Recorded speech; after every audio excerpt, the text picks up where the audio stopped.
என் உயிரே என் உயிரே யாவும் நீதானே.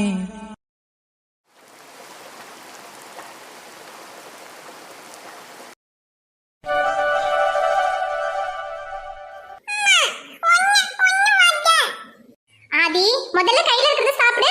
அதுக்குள்ள ஒண்ணு வடையா. முதல்ல அதை சாப்பிடுறா, அப்புறமா தரேன். என்னடா சூடா? எங்க கூட சூடெல்லாம் இல்லையடா, அம்மா ஊதி தானே தந்தேன். இந்தா சூடு ஒண்ணும் இல்ல, சாப்பிடு. இச்சி மருமவளே. என்ன மச்சி?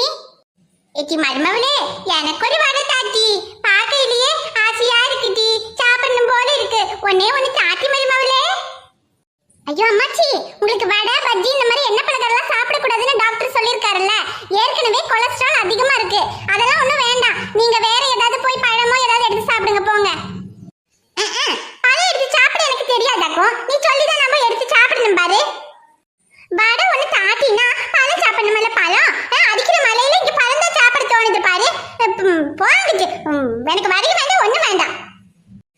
நல்ல மழை பெய்யுதுமா. இந்த மழைக்கு எதுக்கு நல்ல சூடா வடத்தினா என்ன அருமையா இருக்கும். ஒன்னே ஒண்ணுதாம்மா கேட்டேன், தர முடியாது போன்ட்டா. நிலா குட்டி தங்கம், வடையா? யார் செஞ்சு தந்தா என் பொண்ணுக்கு வடை? அம்மா செஞ்சு கொடுத்தாங்களா? சரி சரி சாப்பிடு. அப்பாக்கு வேணடி தங்கம், நிலா குட்டி சாப்பிடு. என்ன மச்சி? ஏலே, ஓ மொமல்ல பாசமா வடை சாப்பிடுன்னு சொல்றியேலே, ஓ அம்மாச்சிக்கு ஓ பொண்டாட்டி ஒரு வடை கூட தரலலே. என்னன்னு கேளுலே. தங்கம் என்னது? எங்க இருந்து உனக்கு இந்த பழக்கம் வந்துச்சு? அம்மாச்சி சொல்றது உண்மையா? ஐயோ மாமா, ஆமா. அம்மாச்சிக்கு கொலஸ்ட்ரால் அதிகமா இருக்குல்ல, டாக்டர் என்ன பொருளெல்லாம் சாப்பிட கூடாதுன்னு சொல்லிருக்காங்கல மாமா, அதனால தான் நான் கொடுக்கல. என்ன இருந்தாலும் நீ பண்ணது தப்பு தங்கம். ஐயோ என்ன மாமா? அப்படித்தான் அப்படித்தான். நல்ல திட்டாவல. ஒரு வடை கேட்டதுக்கு இல்லன்னு சொல்லிவிட்டா. இப்போ என்ன பண்ணுவாரு பாக்குறேன். அவங்க யாரு? என் அம்மாச்சி, என் அம்மாவோட அம்மா. உனக்கு யாரு? உன் மாமியாரோட அம்மா. என்ன இவன் ஒரு வடையை வாங்கி குடுப்பான்னு பார்த்தா அம்மாவுக்கு அம்மா மாமியாருக்கு அம்மான்னு உறவு முறையை விளக்கிக்கிட்டு இருக்கா. சரி சரி, உறவு முறையை சொல்லி கொடுத்துட்டு வடையை வாங்கி கொடுப்பானா இருக்கும். உன் மாமியாருக்கு நீ எந்த அளவுக்கு மரியாதை கொடுக்குறியோ அதை விட அதிகமா நீ அம்மாச்சிக்கு மரியாதை கொடுக்கணும் தங்கம். ஐயோ, இப்ப நான் என்ன மாமா மரியாதை கொடுக்காம போயிட்டேன்? அவங்க நல்லதுக்காக தானே மாமா நான் வடையை கொடுக்க மாட்டேன்னு சொன்னேன். நான் எதுக்காக அப்படி சொன்னேன்? என்ன பலகாரம், என்ன நிறைய இருக்கிற வடை, இத சாப்பிட்டு கடைசியில அவங்க ஒரேடியா போய் சேர்ந்துட கூடாதுன்னு தானே உங்களுக்கு நான் கொடுக்கல. என்னது, ஒரேடியா போய் சேர்ந்துருவனா? இல்ல தங்கம், நீ என்ன காரணம் சொன்னாலும் சரி, நீ பண்ணது ரொம்ப ரொம்ப தப்பு. சரி மாமா, இப்ப என்ன பண்ணணும்ங்கறீங்க? அம்மாச்சிக்கு வடையை கொடுக்கணும்னு சொல்றீங்களா? சரி, நான் கொடுக்கறேன். வடையை யாரு கொடுக்க சொன்னா? அப்புறம் தங்கம், அம்மாச்சிக்கு தான் கொலஸ்ட்ரால் இருக்கு, எண்ணெய் பலகாரம் வடையெல்லாம் சாப்பிடக்கூடாதுன்னு டாக்டர் சொல்லியிருக்காங்க. அப்ப நீ என்ன பண்ணிருந்துக்கணும்? அவங்க முன்னாடி தான் இப்படி எண்ணெய் சட்டியை வச்சு சுட சுட வடைய சுட்டு அவங்க முன்னாடி காமிச்சிட்டு இருப்பியா? ஒழுங்கா கிச்சன்லயோ இல்ல வேற எங்கேயாவது அவங்க காணாத இடத்துல போயில உட்காந்து வடை சுட்டு இருக்கணும். அப்படி நீ வேற எங்கேயாவது போய் வடை சுட்டு இருந்தேனா, நீ வடை சுட்டுருக்கேன்னு தான் உங்களுக்கு தெரியுமா? இல்ல சாப்பிடணும்னு உங்களுக்கு ஆசை தான் வந்திருக்குமா? உங்ககிட்ட கேட்டுதான் இருந்திருப்பாங்களா? அப்ப நீ பண்ணது தானே தப்பு. இந்த கருவாப்பைய அம்மாக்கு அம்மா மாமியாருக்கு அம்மான்னு வீர வச்சனம் எல்லாம் பேசையில ரெண்டு வடைய வாங்கி கையில கொடுப்பான்னு பார்த்தா இவன் என்னன்னா அம்மாச்சி முன்னால எதுக்கு வடை சுடுற, பின்னால போய் சுட வேண்டியதானேன்னு சொல்லிக்கிட்டு கிடக்கான். இவன் நமக்கு வடைய வாங்கி கொடுப்பான்னு வாயை பார்த்து உட்கார்ந்தது தப்பா வெள்ளமா போச்சு. ஐயோ ஆமா மாமா, நீங்க சொல்றது சரிதான், என்ன மன்னிச்சுக்கங்க. கிச்சன்ல வச்சு வடை சுட்டா இந்த புகையெல்லாம் பட்டு கிச்சன் சுவரெல்லாம் கருப்பா போயிடுமேன்னு சொல்லிதான் மாமா இங்க முத்தத்துல வந்து வச்சு வடை சுட்டுக்கிட்டு இருக்கேன். இங்கேனும் போது இந்த புகையெல்லாம் அப்படியே வெளியே போயிடும்னு நினைச்சேன். ஆனா அம்மாச்சிக்கு இவ்வளவு கஷ்டமா போகும்னு நான் நினைக்கல மாமா. சரி சரி, போனா போகுது. இந்த ஒரு தடவை அம்மாச்சி உன்னை மன்னிச்சிருவாங்க. இதுக்கப்புறம் இந்த மாதிரி பண்ணாத, சரியா? சரி மாமா. அம்மாச்சி, அமுதா ஏதோ தெரியாம பண்ணிட்டா, இந்த ஒரு தடவை மன்னிச்சிருங்க. உங்களுக்கு இப்போ இங்க உட்கார கஷ்டமா இருந்தா நீங்க வேணா எந்திரிச்சு உள்ள போய்க்கங்க. என்னது, நான் எந்திரிச்சு உள்ள போகவா? ஏலே, எனக்கு வடையும் வேண்டாம், உன் பொண்டாட்டி ஜாடையும் வேண்டாலே. எனக்கு விசை படம் பார்க்கணும், நான் இங்க தான் உட்காருவேன், எங்கிட்டு போக மாட்டேன்.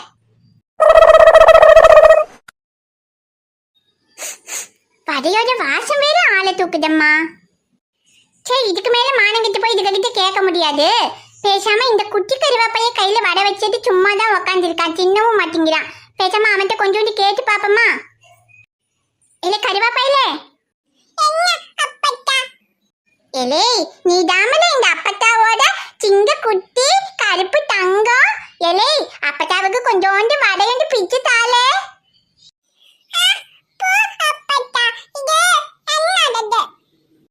எலே ஒன்னோடது தாமலே, ஆனா நீ கேட்டா அம்மா ஒன்னில 10 கூட தருவாளே, ஆனா நான் கேட்டா ஒன்று கூட தர மாட்டாளே. எனக்கு ஒரு கொஞ்சோண்டு தாலே.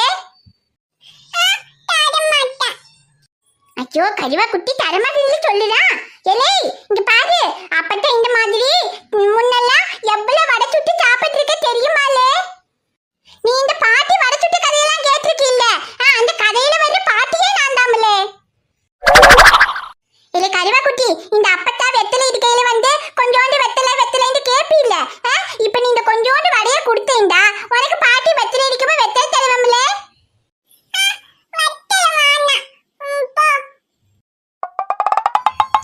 குடும்பமா இது எல்லாம் ஒன்று போல இருக்கு.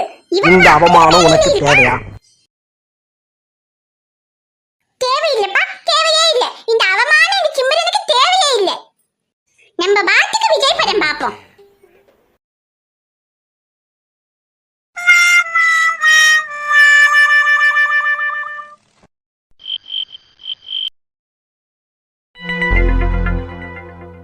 டேய் என்னடா இவ்வளவு விஷயம் நடந்திருக்கு, இத பத்தி எல்லாம் எதுவுமே நீ என்கிட்ட சொல்லல.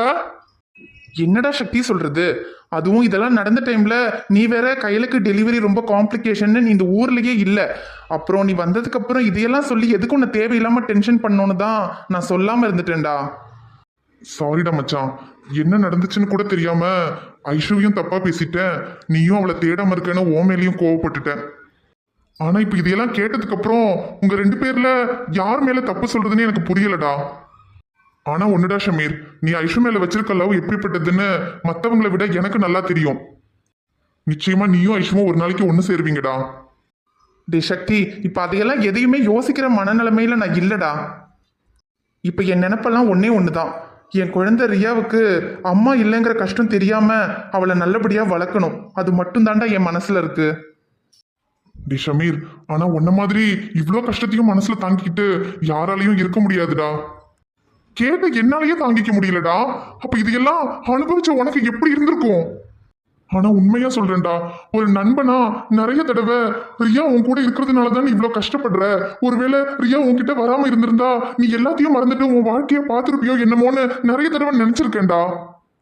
ஆனா நடந்த விஷயங்களுக்கெல்லாம் ரியா மட்டும் உன் கூட இல்லைன்னா நீ இதை விட ரொம்ப கஷ்டப்பட்டிருப்பேன்னு இப்பதான்டா புரியுது. உண்மைதாண்டா சக்தி, ஐஷு இல்லாத ஒரு வாழ்க்கைய நான் நினைச்சு கூட பார்த்ததில்ல. ஆனா இப்போ ஐஷு இல்லாம நான் இன்னும் உயிரோட வாழ்ந்துகிட்டு இருக்கேன்னா அதுக்கு காரணமே ரியா மட்டும் தான்டா. ரியா மட்டும் என் வாழ்க்கையில வராம இருந்திருந்தா ஷமீர்ன்ற ஒருத்தன் என்னைக்கோ செத்து இருந்திருப்பான். டேய் ஏன்டா இப்படி எல்லாம் பேசுற? இங்க பாரு, நீ ஐஷுவை லவ் பண்ண மாதிரி இந்த உலகத்துல எவனும் எவளையும் லவ் பண்ணிட முடியாது. உங்களவே ஒண்ணு சேரலன்னா அப்புறம் வேற எவளை விட ஒண்ணு சேரும். இங்க பாருடா ஷமீர், ஷமீர்ன்ற ஒருத்தன் ஐஷுவை எந்த அளவுக்கு லவ் பண்ணான்னு ஐஷுக்கு என்னைக்காவது ஒரு நாள் தெரிய வந்தா அவ இந்த உலகத்துல எந்த மூலையில இருந்தாலும் சரி நிச்சயமா உன்னை தேடி வருவா. டே சக்தி, ஐஷு என்னை தேடி வரணும்னு நான் என்னைக்குமே நினைச்சதே இல்லடா. அவ எங்க இருந்தாலும் நல்லா இருந்தா எனக்கு அது போதும்டா. டேய் நான் உன் நண்பன்டா, அவ எங்க இருந்தாலும் நல்லா இருக்கட்டும், அவ என்கிட்ட வரலனாலும் பரவாயில்லன்னு உன் வாய் வேணா போய் சொல்லலாம். ஆனா அவளை நீ எந்த அளவுக்கு லவ் பண்ற, இப்போ நீ அவ இல்லாம எந்த அளவுக்கு அவளை மிஸ் பண்றேன்னு உன் கண்ணை பார்த்தாலே தெரியுதுடா.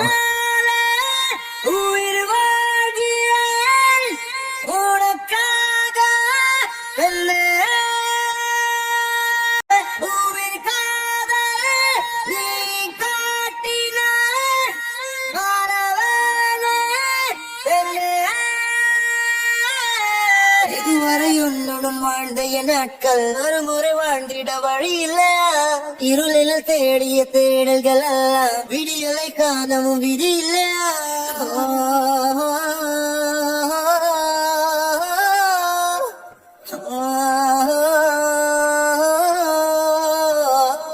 ஓடி போ ஓடி போ என் காதல் புரியலையா நஷ்டம். அன்பே போ என் கனவு கலைந்தாலும் நீ இருந்தாய் அன்பே போ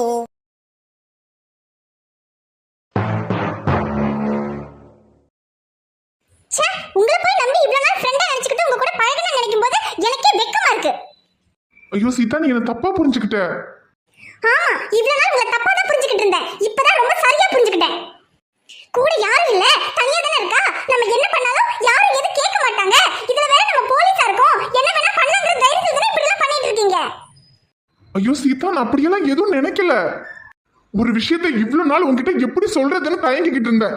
ஆனா இப்ப நீ என்ன இவ்வளவு கேவலமா நினைச்சதுக்கு அப்புறம் இதுக்கு மேல என்னால சொல்லாம இருக்க முடியாது. சீதா நான் உன்னை லவ் பண்றேன், உன்னை கல்யாணம் பண்ணிக்கணும்னு ஆசைப்படுறேன். என்னது? உன்னை கல்யாணம் பண்ணிக்கணும்னு ஆசைப்படுறேன். ஒரு வருஷமா இந்த விஷயத்த உங்ககிட்ட எப்படி சொல்றதுன்னு தெரியாம தான் இருந்தேன். உனக்கும் என்ன கல்யாணம் பண்ணிக்க சம்மதம்னா நம்ம 2 பேரும் கல்யாணம் பண்ணிக்கலாம். நிச்சயமா உனக்கு ஒரு நல்ல புருஷனாவும் தீரனுக்கு ஒரு நல்ல அப்பாவாவும் இருப்பேன். போதும் நிறுத்துங்க. நீங்க தெரிஞ்சுதான் பேசுறீங்களா? என் வாழ்க்கையில என்னெல்லாம் நடந்திருக்குன்னு தெரிஞ்சும் என்ன கல்யாணம் பண்ணிக்கணும்னு சொல்லிக்கிட்டு இருக்கீங்க. இங்க பாருங்க, நான் வாழறதே என் பையன் தீரனுக்காக மட்டும்தான். அவனை தாண்டி எனக்குன்னு ஒரு வாழ்க்கை, ஒரு புருஷன், இதையெல்லாம் நான் கனவுல கூட நினைச்சதில்ல. அதே மாதிரி தான் என் பையன் தீரனும். இன்னை வரைக்கும் அப்பா வேணும்னு ஒரு வார்த்தை கூட அவன் சொன்னதும் கிடையாது. அப்பாவோட பாசத்துக்காக அவன் ஏங்கினதும் கிடையாது. அவனுக்கு எல்லாமே அம்மா நான் மட்டும்தான். அதனால இதுக்கப்புறம் எங்க 2 பேரோட வாழ்க்கையில யாருமே தேவை கிடையாது. இந்த ஊர்ல எங்களுக்கு யாருமே தெரியாது.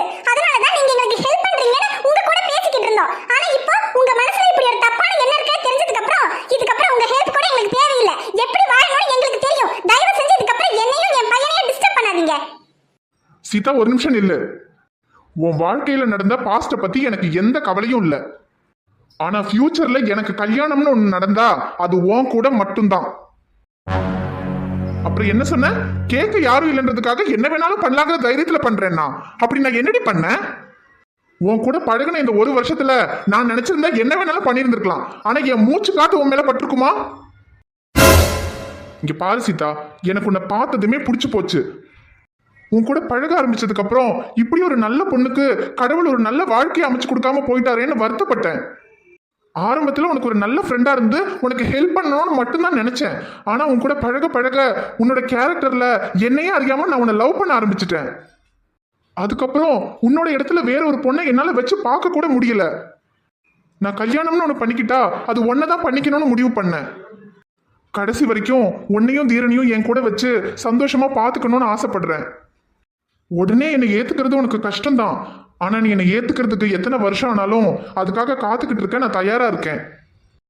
யோசிச்சு ஒரு நல்ல முடிவா சொல்லு சீதா, நான் வெயிட் பண்றேன். சொல்ல ஒரு கணம் போதும் இல்லை என்ற சொல்லை தாங்குவதென்ற இன்னும் இன்னும் எனக்கு ஒரு ஜென்மம் வேண்டும். என்ன சொல்ல போகிறாய்? என்ன சொல்ல போகிறாய்? என்ன சொல்ல போகிறாய்? நியாயமா நியாயமா?